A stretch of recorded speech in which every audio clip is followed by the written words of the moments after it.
From recruiting and consulting firm Riderflex, I'm your host, Steve Urban, and here is your Riderflex episode of the day. And on today's episode of the Riderflex podcast, we have Tammy Palazzo, the co-founder and CEO at Presentr, a learning platform that uses AI to help people communicate better. Tammy, how you doing today? I'm great. Thanks so much for having me, Steve. I'm really happy to be on your show. I appreciate you being on. I'm so glad our good friend Tom Regan introduced us. I know you're super busy over there, so I appreciate it. Why don't you, before you get into Presentr and all that stuff and telling us about the company, let's find out about Tammy. Give us the personal story, give us the background, where she grew up, and maybe some family stuff. Sure. Well, my background is probably not what you would expect for someone who founded a company. I had a really crazy way to get to where I got to, but just a little bit on me. I grew up in New York. I am a born and raised New Yorker, which always build some level of expectation for who I am.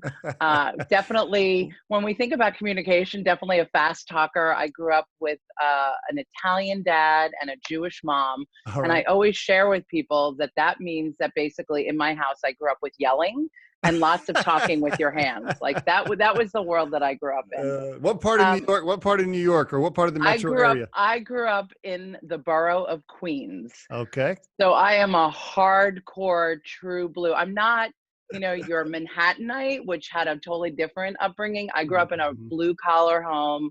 I was the first person in my family to go to college. I have I have an older brother and sister who, my brother was in the military. My sister went to community college and then ended up working in the legal system, but never got an advanced degree. My mom was a secretary and my dad was a cop. Wow. So nobody had a bachelor's degree or an undergrad. Nope. Wow. Congratulations. Nope. You were the first one. Thank you. I appreciate it. I came much later in life. I'm much younger than my siblings. I was sort of like an accident later in life. And I just grew up at a different time. My sister is almost 15 years older than me. So it's a very different, like we grew up in totally different worlds. And my brother, who's 5 years older than me, was not as academically inclined. I was always the outlier in my family. I was a bit of a black sheep because I was just a smart kid. I was very introverted as a kid. I didn't have a ton of friends. Oh, you don't strike me as introverted. Well, wait till you hear my story because you'll understand why I was that way. All right.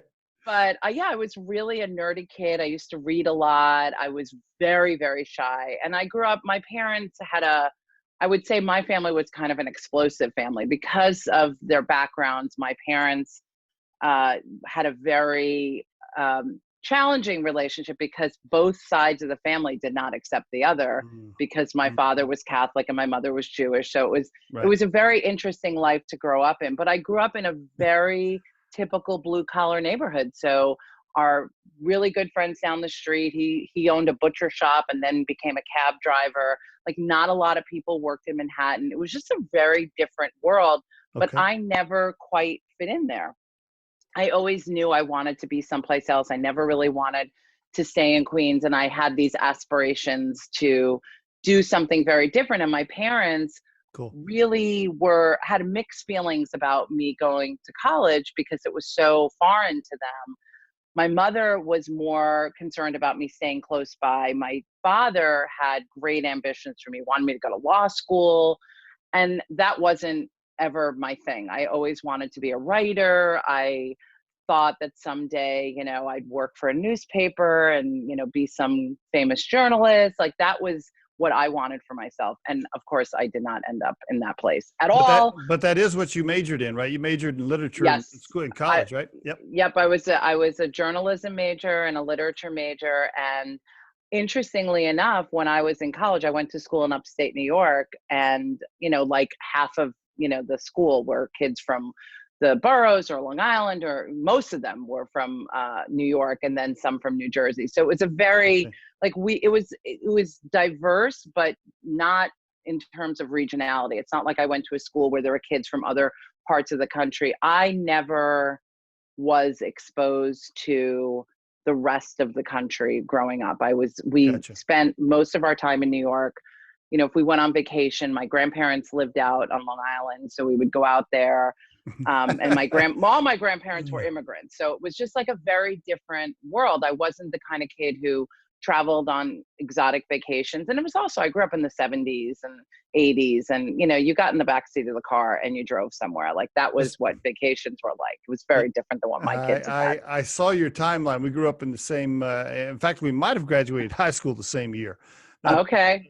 Now you have your years listed right on your LinkedIn profile, so you're not trying to hide that or anything. I'm not trying to hide it. You know, it's interesting because as a woman entrepreneur and a woman of a certain age entrepreneur, I've battled with, can I be overt about how old I am? And I've never felt the need to hide that. I never thought, you know, if you're going to discriminate against me because of my age, that's on you. That's not my problem. Right. I feel like I've done a lot with my life, so I'm not going to pretend that I'm 10 years young, and I don't look 10 years younger, but I'm not going to pretend. You look great. Thank you. I appreciate it. You graduated high school in 85?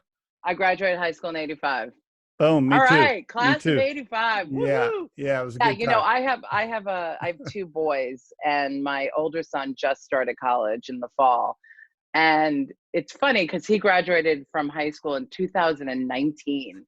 Wow. And he was born in the year 2000. And I remember in high school thinking, oh my God, the year 2000, like that just seems so far away. And I couldn't imagine what the world would be like in the year 2000. And to think, you know, I gave birth to my first child in the year 2000, and he graduated from high school in 2019. Like it just was mind-boggling to me. What a different world it was. Yeah, totally different world. And then, so from there, out of school, give us a little bit of career overview. Up through working Mother Media. Why don't you give us a little bit of an overview? Go ahead. Yeah, I'll give you a quick synopsis of where I went. When I left college, I was a journalism major, and I did a lot of work. I did on-air stuff, I did print stuff, I did radio. And I came back to New York, and I thought, okay, well, I'm going to go to New York and I'm going to become a journalist. And of course, nobody goes to New York to become a journalist, but I didn't understand that. And I remember through connections, through an internship I did at a TV station, I got an interview at NBC to be an NBC page, which is a very coveted job. It is. Be basically a tour guide at NBC. And I went in and interviewed and didn't get that job, and did what most people with my degree did, was go work in publishing. So I started my career in book publishing, you know, making less than poverty level. And Where were you living? I was just about to say, I moved to Brooklyn, which in 1989 was not a place you wanted to live. Now it's like totally like the hottest place in New York. But I moved to a little apartment with 2 roommates in Brooklyn. Okay. And I worked in Manhattan, and I started my career, and I moved around, and I spent most of my time not on the editorial side, but on the business side. So I ended up doing all different kinds of business roles in publishing, had a brief stint working in the entertainment industry, scouting books for Sony Pictures at the time. And then I ended up, when I met my husband, I briefly lived in California, and we ended up coming back to the East Coast. And when I came back, I thought, I don't even know what I'm going to do. Like I'd not had that much time in my career, but I ended up back in publishing, and slowly but surely moved my way into magazine publishing, which was much more dynamic. It was much more interesting to me.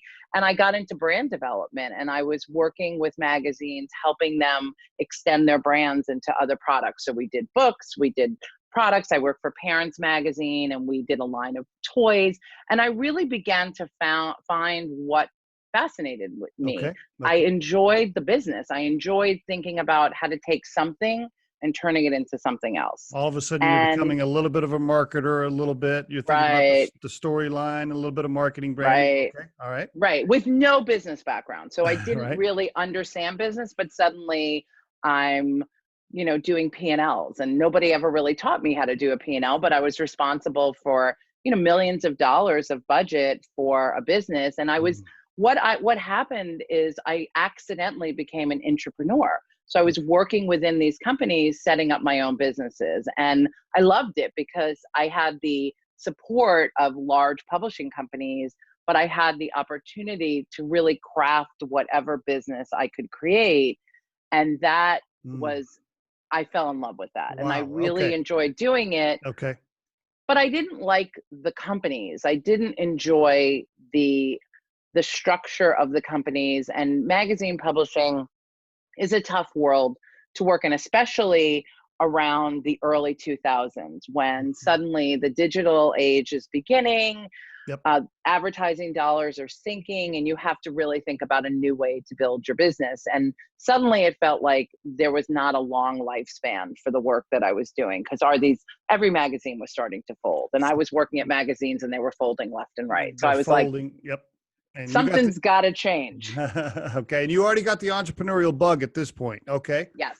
All yes. right. So now I'm an entrepreneur, but a very important part of my story is that one of my biggest challenges was I was terrified of public speaking. For my entire life, it was a very real challenge I had. I mentioned that I was an introvert as a kid. I'm still an introvert. I was really bad at networking. I was very uncomfortable making small talk with people. And if I had to get up and present in front of a group of people, I panicked. I panicked if I was sitting at a conference room table and I had to report on what I was working at to my peers. Wow. Okay. I would get butterflies in my stomach. I was nauseous. And all I kept thinking about was, I have no idea what I'm going to say or how I'm going to say it. And I hate this about myself because I had to present. It was a part of my life. I had to go I had to go to trade shows and pitch our magazine brands. I had to go to clients. I had to sell things, and I hated every bit of it. All right. And so now you know what your weakness is, or an opportunity area for yourself, combined with all of this career experience you have. Tell me how did you tie all that together it was very accidental. I would love to say that I had a clear plan on how I was going to do this. I think that that's the interesting thing about our careers, is that oftentimes we just fall into things and opportunities show up, and we don't always know that they're opportunities until afterwards. Right. And for me, the biggest opportunity came after my second child was born. I had the opportunity to go work for Working Mother Magazine. And Working Mother Magazine is very well known for their best company lists. They do all of these different lists, and they were one of the first magazines and one of the first lists out that was looking at workplace opportunities for employees. And they focus primarily on women and working mothers. And I was hired by an old friend of mine who was then the publisher of the magazine. She brought me in to meet with the CEO of the company to see if I could come in and help them monetize their lists. Are there ways to work with the companies that are on the list to sell them benchmarking and sell them other products and services? And within the years that I worked there, I suddenly realized that I was building a subject matter expertise around workplace practices. Okay. And as I was working with these companies, and one of the things that I did, for instance, was I was working with Ernst & Young and helping them understand how they were doing around parental leave for the company. And I helped them put in place a full of 4 months of paid parental leave for all their employees, which was huge at the time, to be able to offer paid leave like that when nobody was getting that. And that to me was the most gratifying thing that I could do. I realized that I cared so much more about what was happening at these companies. And I went to a workshop. It was the first time. I'd never had any training in my career. And I was invited to a workshop by GE with these two women that was basically a personal branding workshop. And I went to the workshop and I sat through it. And I remember the first day of the program, I thought, what am I going to really learn here? Like I've been to therapy in my life. Like I've really done a lot of self-exploration. What am I possibly going to learn here? And by the time I left the second day, my entire life had changed. And I've told the women who are still friends of mine, the women who ran the workshop, I said a piano fell on my head. And I realized at that moment, and the signature moment in the workshop was when one of the facilitators was talking about how you perceive yourself as a leader. Okay. And she said, we look at leaders in three different ways. Either imagine that you're in the parking lot of Walmart and you've got your team of people there. Are they running to catch up with you? Are you dragging them behind you, or are they running in the other direction? And I didn't think about myself as a leader, but I thought about the person who was leading me. And I thought, I am running in the other direction so fast that it's time for me to go. Yep. That's when you know. It was such a defining moment. And I realized I didn't want to go to another job. I didn't want to go to another company and deal with all the same things. I wanted to chart my own course. At that point, you were ready. You were ready to start something on your own. I was ready. Okay. Yeah, and that was in 2009. And I can remember it. Not the best year to be thinking about starting something. And that's what my boss said to me when I resigned. She said, "Are you out of your mind? You're going to go and start a business right now." And I said, "You know what? I think it is the right time because companies are scaling back on a lot of things, but they're hiring consultants to make sure that they can retain the best talent. And they need to spend money on making sure they've got good workplaces because we are in this terrible recession, but they need the best talent they can get." So I took a huge risk. My husband, I thought, was going to divorce me after this. And I said, I'm going to start a business. And I had one client. And I said, that's enough. That one client is enough for me to leave. And I took that client, I did a bunch of projects with them. And what was what kind of consulting were you doing there? I was doing workplace consulting. So I was helping them identify workplace strategies to improve the workforce for their talent. And what was this? Was this under your own like consulting name or what? My own company. I started out I didn't even name my company. It was Tammy Palazzo, and people knew me from my work at Working Mother and wanted to tap into my brain. Now can I ask you, that one client that you started with, I'm guessing that was less income for you than what you were making at Working Mother. It was about 20% of my income. So I was like, I have one. So let me make sure I understand. You go home to what'd your husband do, by the way, at the time? My husband was in technical sales. Okay. But still, it was a double income family. Oh yeah, we live in the suburbs of Manhattan. You need two incomes, and we had two little kids in childcare at the time. Oh, and let's throw that in there. And so you come home and go, "Hey, by the way, I'm going to quit my job and I'm going to start this other thing." And I'm just guessing, he says, "Okay, well, what's that going to make?" And you're like, "Well, maybe 20% of what I was making before." Right.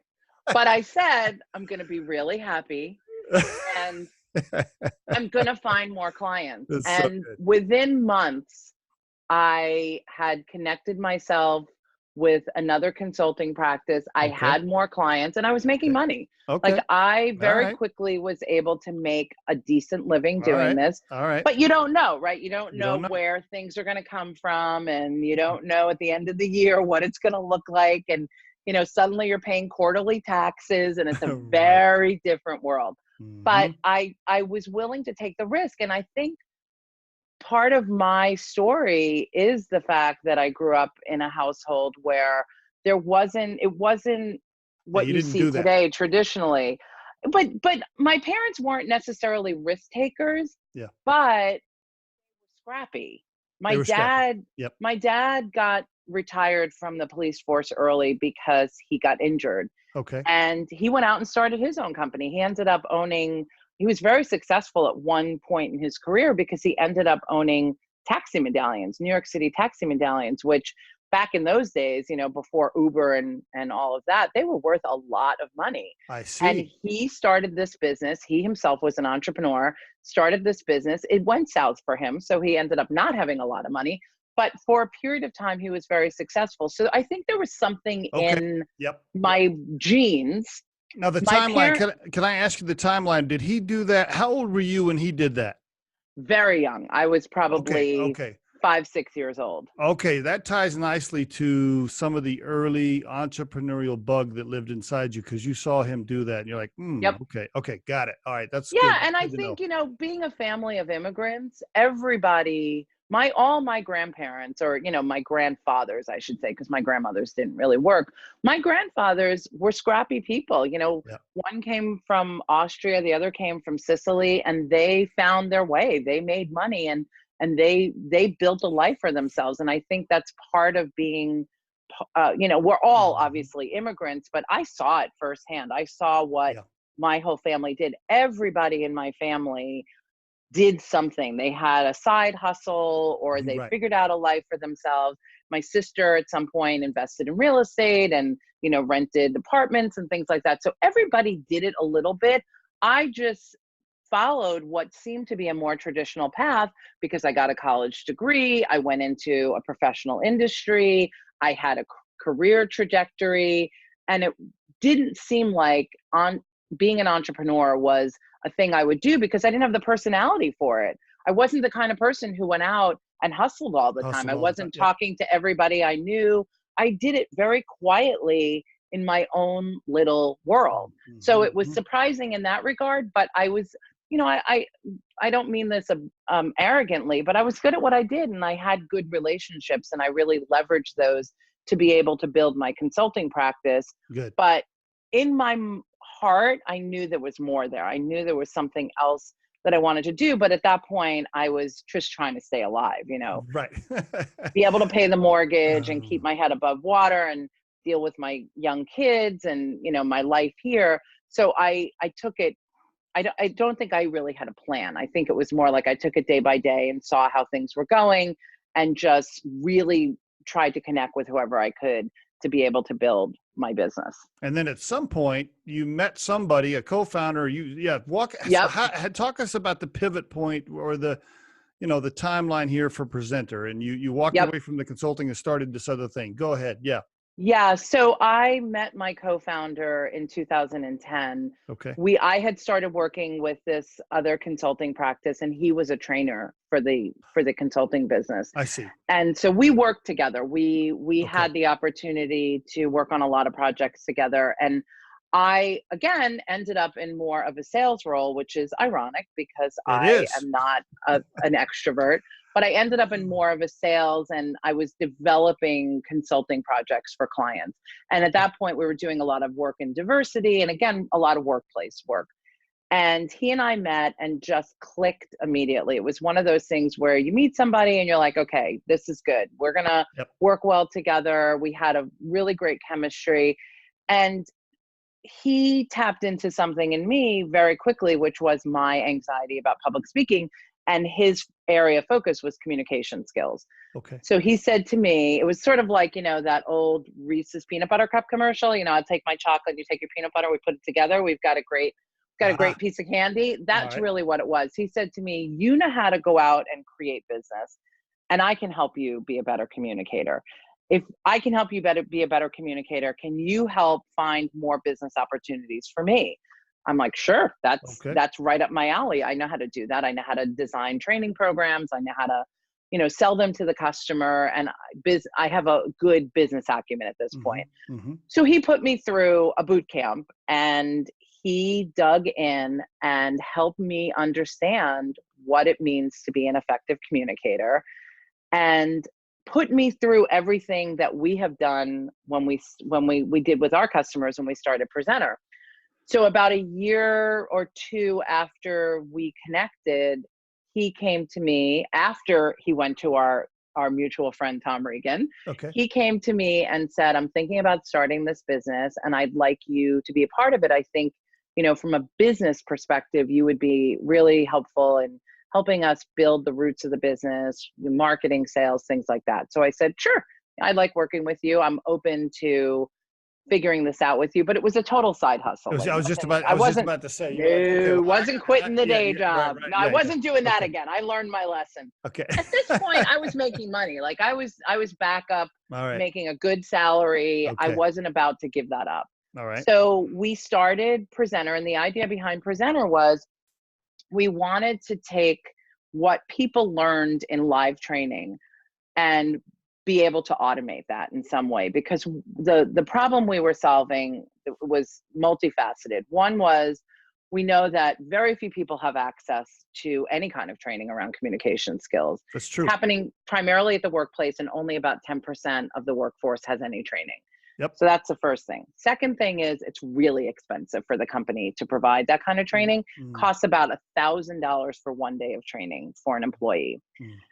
Third thing is and your co-founder knows that because he was charging that for he was charging that and doing that. Yeah, he's living it. He has all these customers, right? And it was literally after a day of training that he had the idea to do this, because he's like, we can't scale me or all the thousands of other trainers that teach communication skills. There literally aren't enough of us, and we can only teach 15, 20 people at a time. So it's just not a scalable solution. We're never going to bridge that gap. The other piece of it is, and this was something that really struck him, was he was seeing the same people over and over again. So he'd work at a company, and a year later they'd have him come back and he'd see all these recognizable faces. And he's like, we're not making any headway here. You keep spending this money, but we're not moving the needle on this, because they need to be able to practice and get consistent feedback. You can't become a better communicator if you go to a session and you learn conceptually what it means to use your body language in a certain way or use your voice in a certain way. You need to practice it like you would if you were learning to play golf. Okay. Because you're building muscle memory. You're learning about how to make really engaging eye contact. You have to practice that, keep getting feedback on it. You have to think about how you use open gestures. Again, you have to practice it, and you need the feedback on it. So going back and doing 1 day of training is never going to solve that problem. But we felt if we could replicate it to some degree with technology, then we would create a solution where people could have a sustainable way to practice and get that feedback. And that was the great idea. Yeah. Great idea. Was nobody else was doing this at the time? Nobody was doing it. Nobody was doing it. Wow. And people thought we were out of our minds, because they thought, you're never going to make this happen, because nobody is going to want to learn with a computer. Like, they're not, this is a human skill. And the perception has been, it's changed since we started in 2012. The perception always is what makes a good communicator or a good speaker is solely in the eyes of the observer, and that it's very specific to the individual.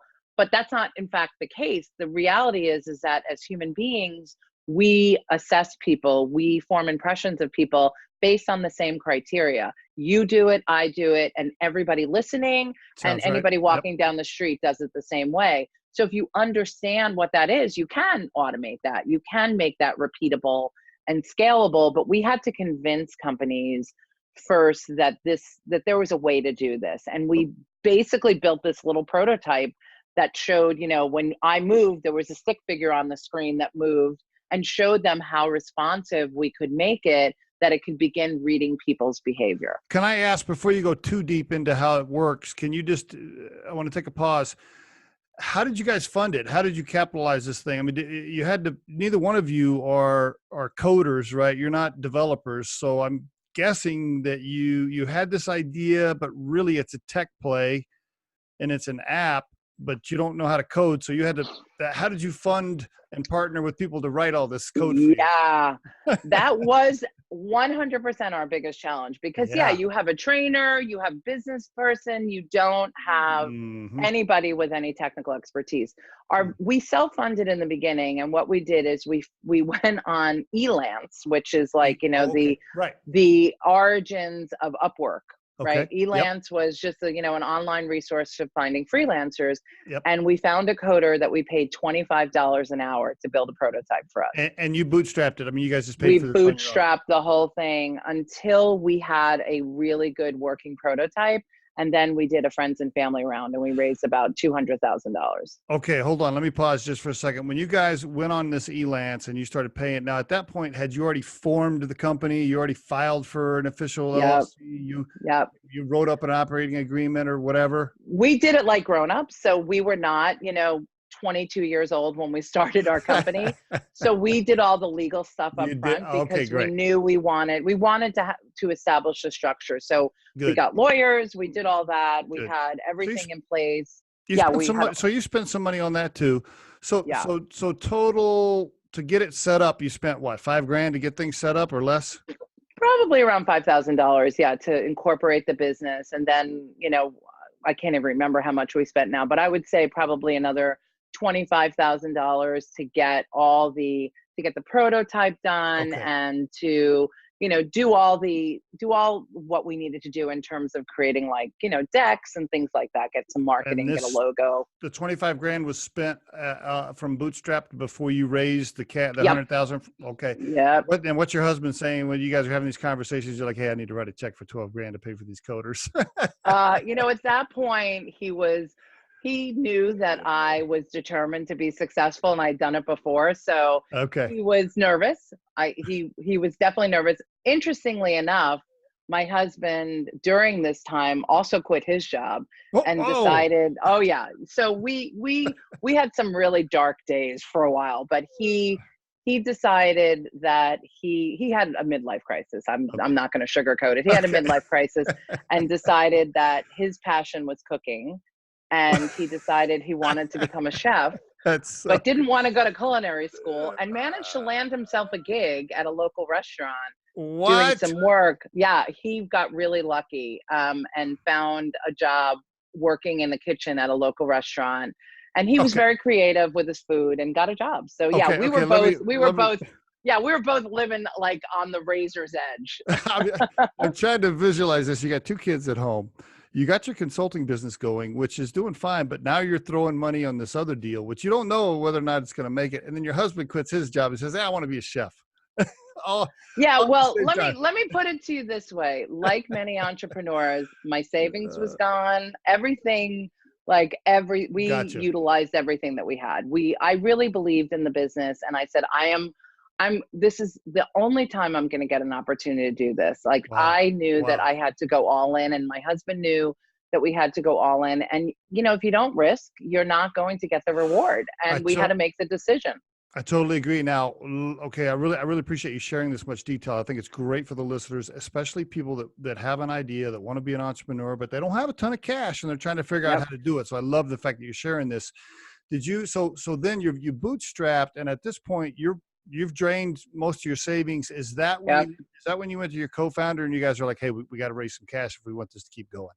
Yeah, we knew that we now had to build something. We knew at this point, once we had a prototype or a proof of concept done, we knew that we had to hire developers. Like we needed to go, either we were going to do it or we weren't. Yeah. And we knew that there was no way we can continue bootstrapping it. And we couldn't get a customer until we had a working product. And all we had was enough to go out and get interest from customers. And that was enough for us to raise a little money. Like we could validate that there was interest from companies that if we had something that they would pilot it. Now, had you guys built a pitch deck, and had you done all that before? Had you ever asked anybody for cash before? No. Let's remember introverted Tammy, right? Right. Here's the ironic part about all of this. There's so many, it's interesting to reflect back now, because that was 7 years ago, and we didn't know. I think about it now, like we had no idea what we were doing. We had no idea where we were going.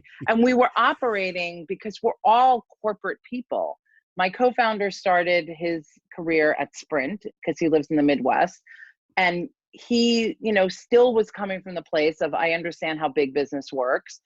And I spent my career in corporate America, and we were operating with this very kind of traditional mindset of we're going to build a business like Sprint, right? We're not thinking about how to be an agile company.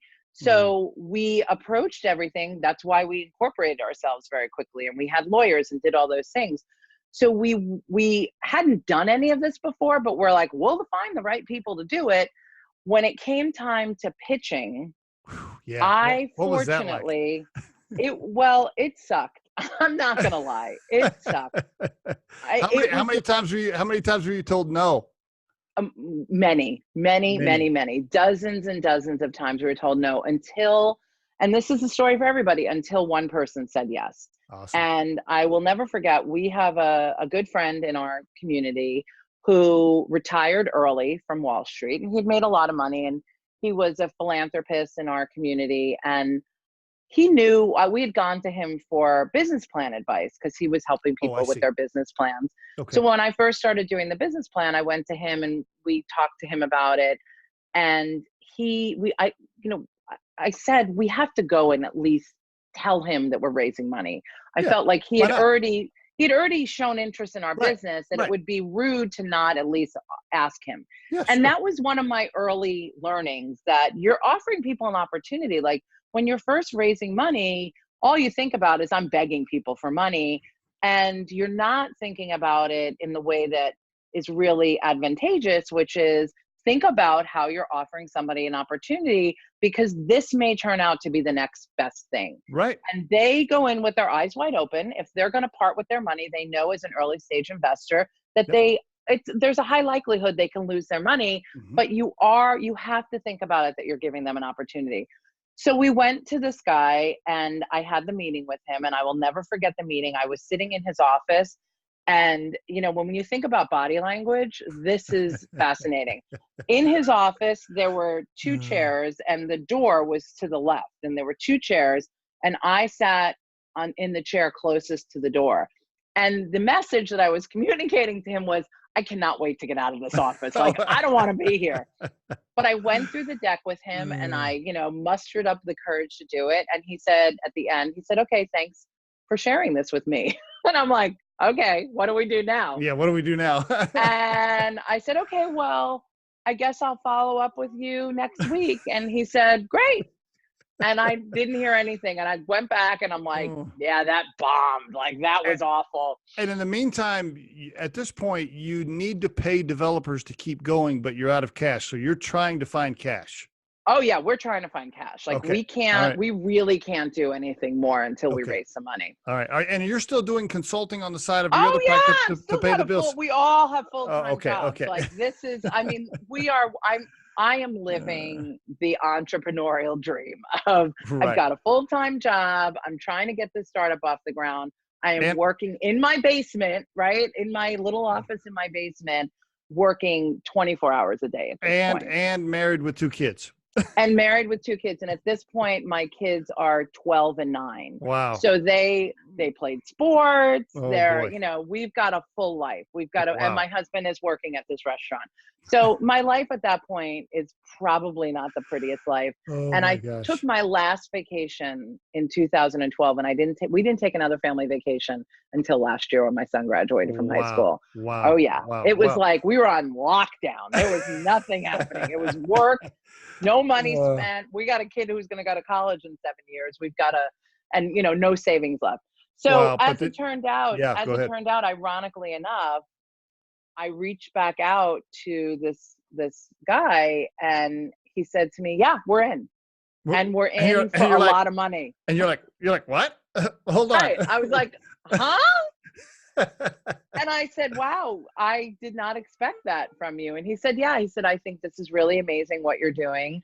My wife and I are completely captivated by, the technology. Cool. And we're in, and he did. Did you say for how much? Did you say for how much? He told me for how much. And was your next question, how much of our company do you want, or was it a loan, or we foolishly, so lessons learned. Okay.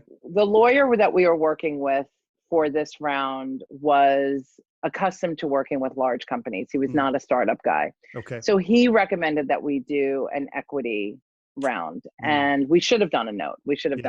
Yep. But we didn't give away a lot of equity. Okay. We gave away, we had a pretty good valuation of the company. So we didn't give away a lot of equity. Valuation? How'd you have a valuation? You didn't even have any revenue yet. We made it up. What do you do, right? You have to make it up.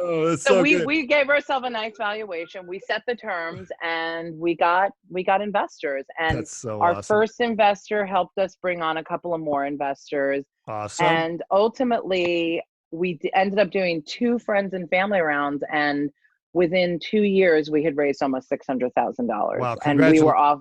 Thank you. Let's just let that breathe for a minute. That's that's a major accomplishment right there. $600,000 raised. Now you're able to actually pay yourselves. You're paying developers. You got some marketing and sales dollars. I mean, now you're and then we got revenue. Right. Awesome. We Okay. made our first deal the first year of our business. We did about $150,000 in revenue. Wow. Cool. So we were off to the races. But what's interesting about our business is that we weren't getting the kind of revenue we needed. What we were Oh, able to do was go into live training and use our technology in live training. What we weren't realizing the vision that we had, which was that this would be an automated standalone solution. But we didn't care okay. because we needed to make money Yep. and we needed to get this into the market. And we figured we would figure out our way to get to what ultimately is now a subscription-based service. I see. But we had to prove it in the marketplace. We had to get customers, and we figured we'll upsell these customers into the subscription, but we didn't have, our technology wasn't by any means ready for what we needed to be. So this is where a lot of our ignorance and our being here on the East Coast, where everything was happening on the West Coast, not having a technical founder, this is where we ran into a lot of roadblocks because we just didn't know enough to be able to get to where we needed to go or understand what traditional investors would be looking for. But we figured let's make the best of it for now because we can build the business, we can generate revenue and get some traction and take this time to validate our algorithms and do all these things that will be helpful for us down the road. And hopefully we will figure things out as we go. But one way or another, we now have a viable business and we can quit our day jobs and we can pay ourselves, not a great living, but at least some money, and we can see some growth and hopefully bring on more investors. What year was it when you were actually ready to stop doing your other consulting and you were paying yourself, a decent salary for Presentr? How long did that take you? 2014. So that was 2 years. So 2 years to get to 2014. Okay. And at that point, Yeah. like, okay, I'm all in. No more consulting. This is it. We got enough revenue and enough cash raised to pay ourselves. Okay, great. Yep. So we started hiring some people. We brought in a CTO at that point. Okay.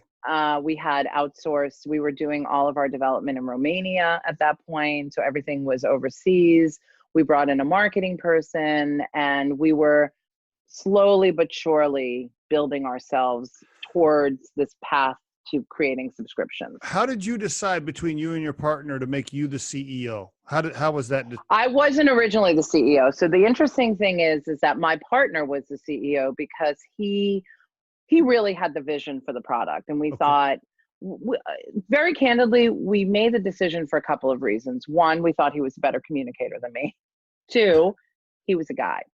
And what we felt was that he would have a better shot with investors than I would. Really? And this was proven out when we did our seed round of funding, that it was much more challenging for me to get traction with investors as a woman than he would. So we positioned him because of his subject matter expertise, because of his gender, but he didn't have the business acumen that I did. So we started getting a lot of feedback about it. And it wasn't until this past year that we decided to swap roles. Because at the end of the day, we realized that I was the one who was going out and pitching investors, and I was more business focused than he was. And he felt like, you know what, this is crazy that we're sticking to this model of me as CEO when really you're so much more of our front person. Like you're much more, your feet are on the ground. Gotcha. He's based in the Midwest. Our office is here in New York. So it was a really difficult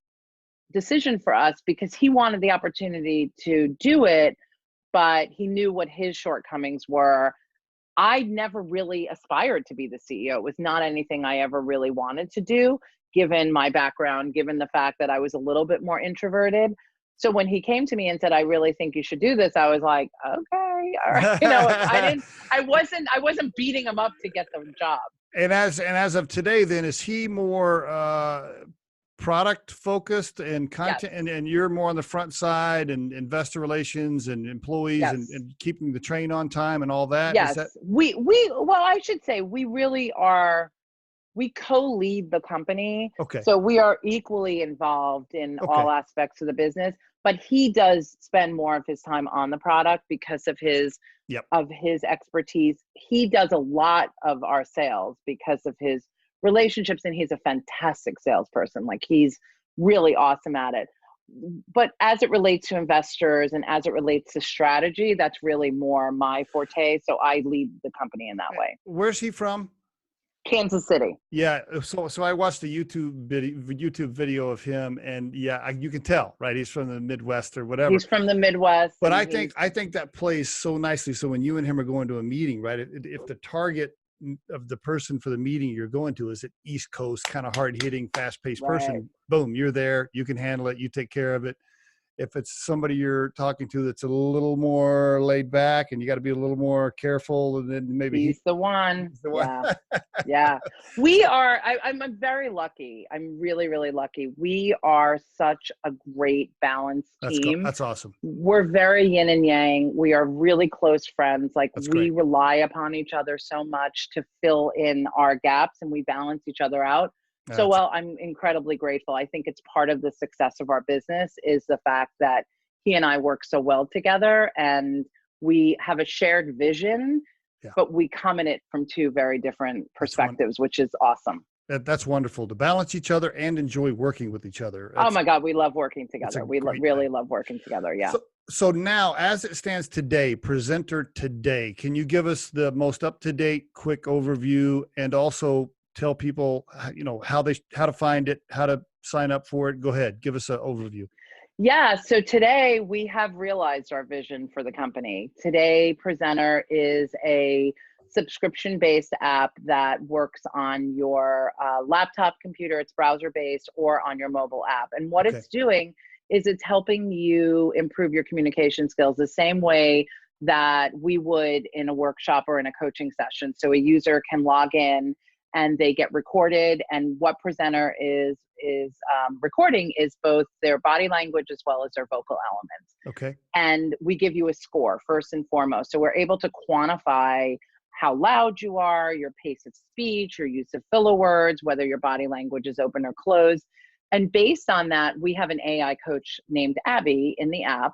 Cool. And Abby guides you through the learning experience. So now the space is a little bit more crowded. Since we started, there are some more companies that have cropped up that do this, but we continue to stand apart from them because our entire vision for the business is rooted in our experience in learning. Okay. And we put learning as a big priority in the app. So it's not just about evaluating you and assessing you, but it's really important that we take you through a learning journey.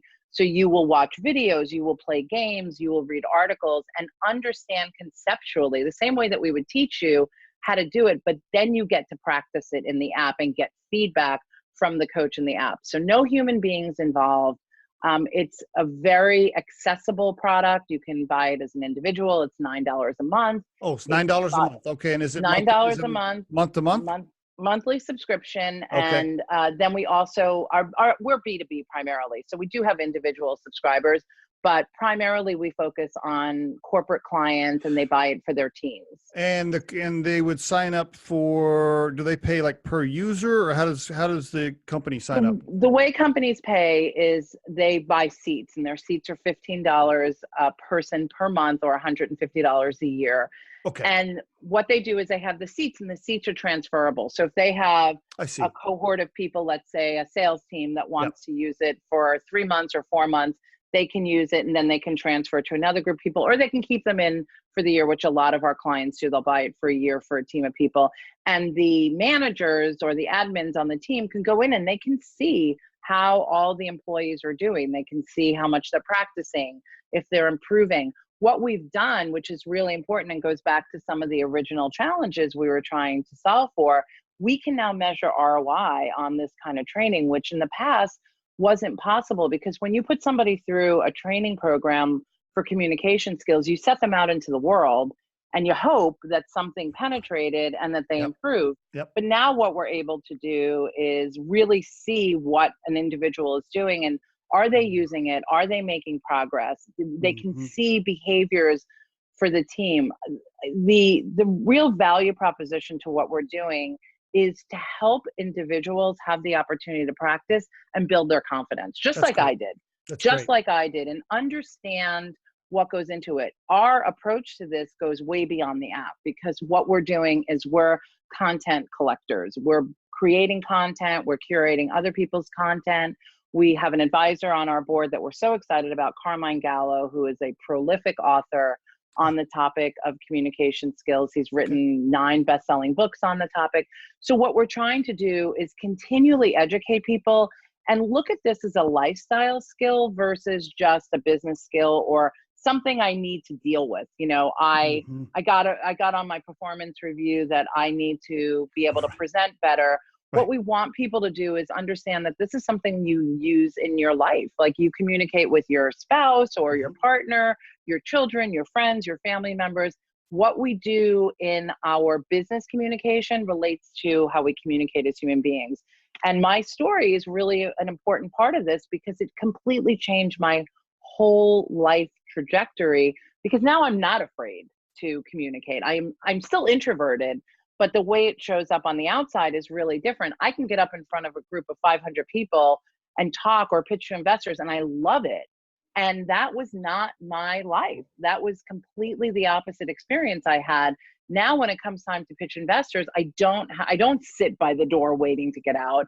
You know, I will happily get up and pitch, and I really enjoy it because I love the connection and I understand the impact of what I'm doing. And we want everybody to have that experience, because for any entrepreneurs that are listening or anybody that has struggled with this, the difference when you understand how to communicate effectively and you can gain that power, it changes how you do everything. I love and it. It's really a powerful skill. I'm so excited for people to be able to use this. The 2 areas that I'm thinking, and I realize your biggest target, I guess, is, like you said, selling to companies to help the employees. But boy, for just listening to it, I'm thinking, okay, for the people in my world, my network, Yes. I'm thinking, all right, I talk to entrepreneurs all the time who maybe they have a great idea or they have a great product, or, you know, especially if they're in tech, maybe they were developers or whatever, but they're very uncomfortable pitching and communicating, and they're scared to ask for money. They're scared to, you know, they can't speak in front of groups. The last thing they want to do is get up and with a 10-page PowerPoint and pitch their idea.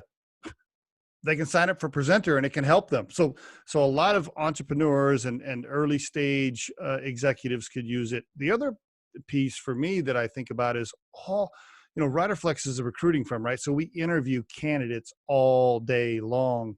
Yep. There are so many candidates, Tammy, looking for jobs, or not that they're unemployed, but looking to make a change.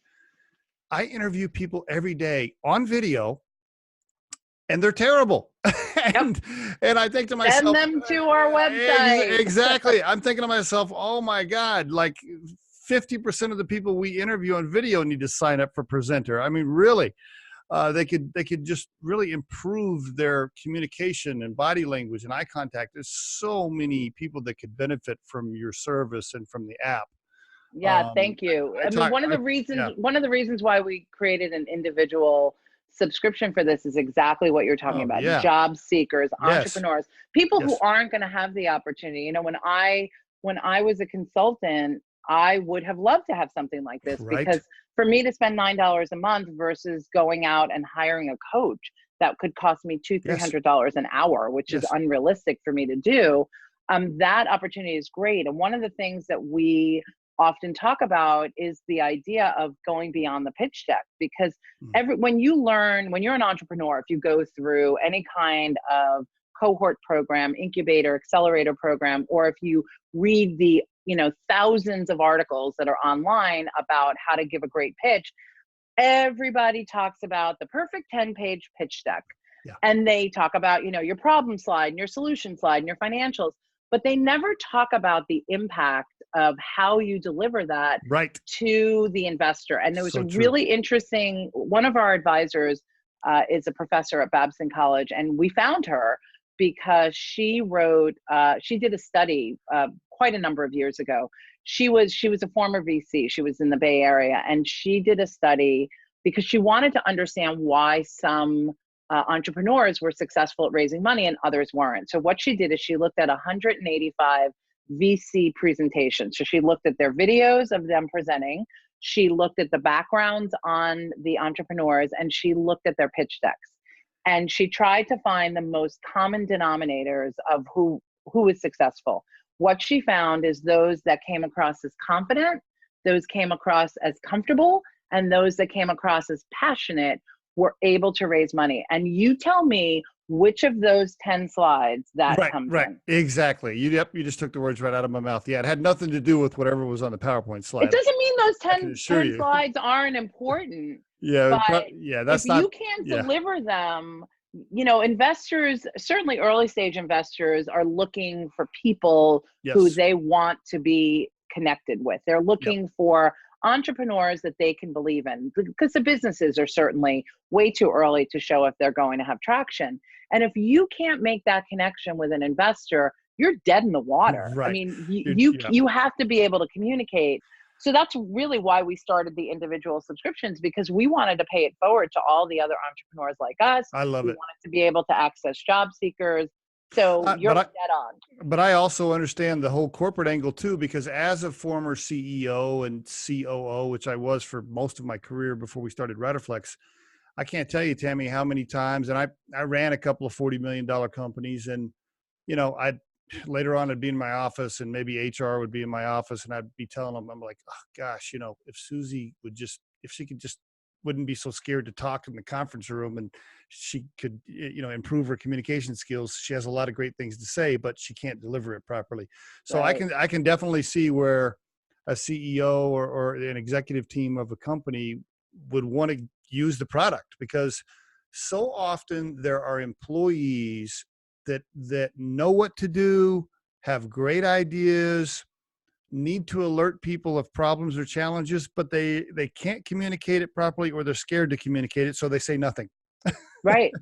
They're keeping it inside. And the reality is that 75% of the population says this is their number one fear. Yeah. And interestingly enough, last year, LinkedIn did a study, and both the corporate professionals themselves, as well as hiring managers, identified communication skills as the number one skills gap.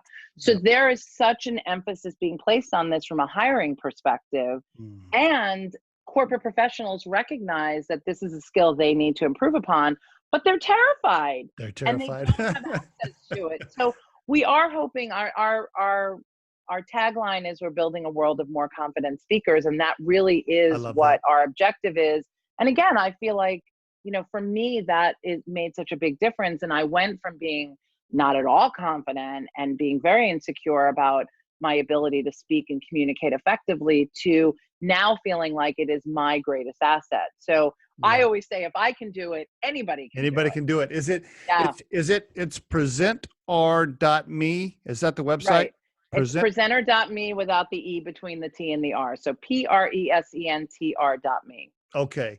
And can you test it? Can you sign up for like a free month trial before you? Yeah. There's a 30-day free trial if you want to try it out. So you can experience all the features of it. And then, it's $9 a month after that. And we hope that people will sign up for it, because we've had great feedback from our users. I love the idea. Love the concept. Thank you. I know we're almost out of time. I want to ask just a couple more questions here. What advice would you give, based on everything you've experienced? And by the way, congratulations on getting it to where you have, so far. I mean, gutsy move on your part. I love the scrappy story. We used that word a few times. Yeah. I love it. What advice would you give somebody at home, driving down the road, listening to this episode, thinking, okay, man, that's my story. I got 2 kids at home. I don't know, this is super risky. I got $20,000 in the bank, but that won't last very long if I try to start a business. Like, how the hell am I going to do this? What advice would you give somebody on the edge, but they haven't taken the leap yet? What would you say to them?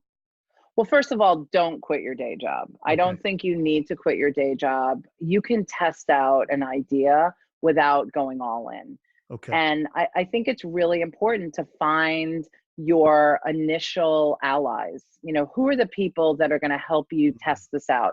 Who are the people that you can test drive the concept to? Who might be your early investors? You need to spread the word about this. I think we were afraid to say too much because maybe someone's going to steal our idea.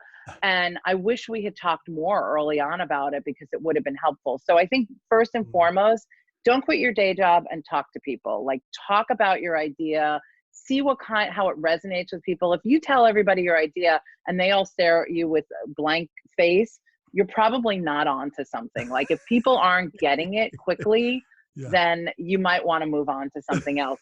But if you do get some of that early traction, we often think about, why do 90% of startups fail? What is it? Do they fail because it's a bad idea? Do they fail because, they can get the money? And I really believe the reason why they fail is they don't have the internal fortitude to keep going. Right. Yep. Because if you really believe in your idea and you are getting good feedback, you're on to something and people are giving you that kind of response, and you have got to stay the course and you've got to pivot. You've got to keep, like, for us, we didn't go where we wanted to go initially. So we went in a different direction to help us get there and to keep the lights on. We didn't give up because we didn't get to where we needed to go in a year or in 2 years. We continued to believe in what we were doing and figured out ways to make money to keep the business going till we could find our way to it. And I don't want to glorify it and make it seem like we were all sunshine and rainbows every day, because there were days I was like coming home like, I'm going to cut my wrist today. Like, I'm done. And I wanted to like kill my co-founder. But we, every year we would sit down at the end of the year and say, okay, what are we going to do? How are we going to keep this going? Because we believed in what we were trying to accomplish. And we're still doing that, because we haven't done our Series A yet. We're still getting traction, and we're still, continuing to build our subscriber base, and we're still out selling it to companies for their training programs to keep the lights on. It's just now we're, doing it at $1 million a year, which is great. That's awesome. But we still have a long journey to take. So my best piece of advice for people is, if you really believe in what you're doing, you've got to go against the odds. You've got to stay the course, and you've got to dig deep within yourself. I believe that startups fail because the people don't have what it takes to keep going and to stay the course. I totally agree. And the two key things you said in that summary there was, hey, because you mentioned earlier, it was 2 years before you started paying yourself, right? Oh yeah. And so, you gotta have the courage to keep going, and you gotta have the courage to maybe work a side hustle job to pay the mortgage while you're going. And you said something too. You said, listen, you start off with one plan, but you are going to have to pivot. You are going to have to make adjustments and changes. And, you got to be willing to do that. Like, don't be hard headed and say, well, this was our original plan, so we're going to keep beating our head against the wall. Like, no. Pivot where you need to, get some early revenue. All that is awesome advice. Let me ask you this too, just two more quick questions. I know I've kept you over. That's okay. You weren't really, this is your first CEO experience, right? And probably, I'm going to guess, how many employees now? We have 4 full-time employees and 5 contractors. Well, any advice to any quick advice to first-time CEOs? Never been a CEO, and all of a sudden they're like, oh crap! I'm not only am I an owner, but now I'm a CEO. Yeah, that was a big eye-opening experience. Even as a co-founder, when my co-founder was CEO, we were both running the company together. I thought that we would be really well equipped to do this, because we did so much training in companies and work with companies on improving their communication and leadership skills. And I had taught leadership skills for years and thought, oh my gosh, I am so ready to do this. And until you are in that role, you have no idea. And you know this because you've done it. Yep. You have no idea what it's going to be like. I think communication is a really important thing. Like, establish a foundation with your team. When we started our company, we are disciples of the 5 Dysfunctions of a Team, which is a great book. Love it. Love 5 Dysfunctions of a Team. And we operated from that place. With every team member that joined, we gave them the book, and we talked to them about, we all have to be in this together. We have to keep our egos at the door, which includes us. Just because I may be the CEO of the company doesn't mean that my needs preempt anybody else's needs. So put your ego at the door. We have to go in and understand that we're all going to make concessions, but we're all doing this for the greater good of the company. So for us, that is our mantra, is we have to recognize, to be a functional team, we have to truly be a team, and we communicate, we give feedback. We really created what we believed is an environment that is open and there are opportunities for people to talk to us and give us feedback. Love it. When you look back now, because you're my age, so I know that you after you get past 50, you start to reflect on your life at times, right? When you think back now about your life and what you did early on, if you could call your 21-year-old self and give her any advice, Oh my God. what are a couple Way of too many, way too many. yeah, are there yeah. I like to never have regrets about anything that I did, because I really am of a believer of everything happens for a reason when it's supposed to happen. Me too. And I would never have gotten here if I hadn't done some of the other things that I did. But the best piece of advice I would give myself is to be courageous and to follow my heart and my dreams, like not to sacrifice everything for money.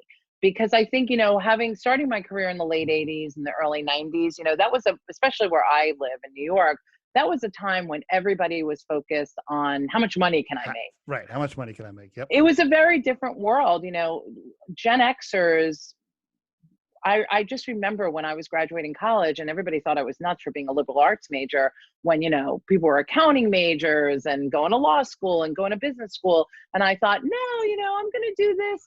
And I didn't allow myself to be open to all the different opportunities that were out there. I felt like, I had to stay the course to make more money and not allow myself to dream and imagine what I could be doing. And I think that's a really important thing. Now, I think a 21-year-old today probably doesn't struggle with that as much. I mean, I look at my own kids. Agreed. And my older son started a business in 10th grade and, has this successful business now that he's in college and imagines anything for himself. But I think, when I think about the advice I give to younger people is to learn everything you can, but the biggest piece of advice I give is to ask questions. Don't be afraid to ask questions, because you will learn. And I wish I could have learned more. I wish I could have focused in more and absorbed more, because we're like superheroes when we're in our 20s. We think we're invincible and we don't know. We know so little. I remember my mother used to say to me, I know more. I've learned. You don't know as much as I have forgotten, was her expression.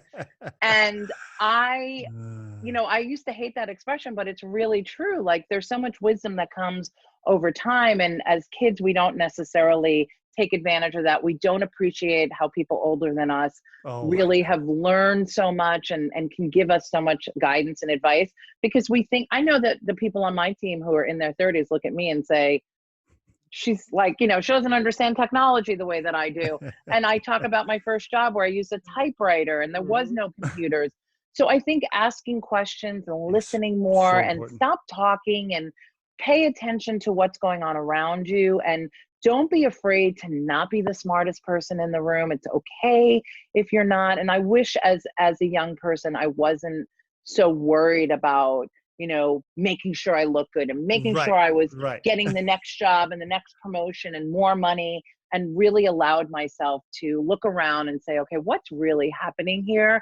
I'm grateful that I followed the course that I did, and I learned so much along the way, and I'm so well suited for doing what I'm doing today because of all of that. But I could have done it with less clunky. I love that whole tip for the millennials that are listening. And by the way, I respect the millennials because of their approach in life. Generally, they're like, hey, I don't have to necessarily, it's not just about the money for me. Like, I want a certain lifestyle, or I want to be able to live in a certain place, or I want to have certain experiences in my life. And as long as I'm making enough to do that, I'm fine. I meet a lot of millennials like that, and I really respect that. Same. But the tip that you gave them that I hope they're listening on is, hey, ask questions, listen more, and talk less. Yes. Stop talking. Pay attention. We actually know something. We know something. Yeah. Totally agree. Final question. What is Tammy's core purpose in life right now at this age, at this stage in your career? If you had to define your core purpose in a sentence, what would that be? I I can't do it in a sentence, but I'll just share this because it'll sum it up for you. When I went to this workshop that I talked about from my friends from GE that changed my life, one of the things I had to do was define my brand. And I went in saying, I'm funny, I'm smart, I'm those kinds of things. And I came out saying, I want to be a courageous and inspiring leader. And I reflect on that today thinking, I didn't even know what that meant back in 2008 when I did that. So, 11 years ago. And that really is what I look at today. I want to inspire people. I want to be courageous. I love being able to coach people and to help them find the core of who they are and to tap into everything that makes them great. That is my reason for being in life, is to change people's lives and to inspire them to be better. Well, you have been courageous, by the way, several times, right? All your life, matter of fact, and you are inspiring, right? I mean, people that listen to this podcast, I can guarantee you, people will listen to this podcast and go, "Damn it, I can do it too. I can do it too." You can do it. You can do it. Yeah, you can do it. Tammy, thank you so much for sharing. I mean, great stuff, super inspirational, lots of great advice. Congratulations on everything you guys are doing at Presentr as well. I wish you continued success. And in fact, every time I interview a candidate that's terrible with their visual and verbal presentation, I'm going to say, you know what? You need to go to this app and sign up. Like, you need this. You need Presentr. I'm going to encourage them to go that way. Thank you, Steve. It was a pleasure being on your show. I really enjoyed the conversation. It was great. Thanks. Thank you. All right. Talk soon. All right. Take care. Bye-bye. The Riderflex podcast features entrepreneurs, business executives, and the stories behind how they got there, as well as daily tips on career advice and job interviews. Our show can be heard just about anywhere these days, but you can visit Riderflex.com and click on the podcast page to hear all the previous episodes and learn more about the recruiting and consulting services we provide. Contact us at the email address info@riderflex.com or 888-964-5876. Thanks so much for listening, and if you enjoy our show, please be sure to subscribe to our channel and like the episodes.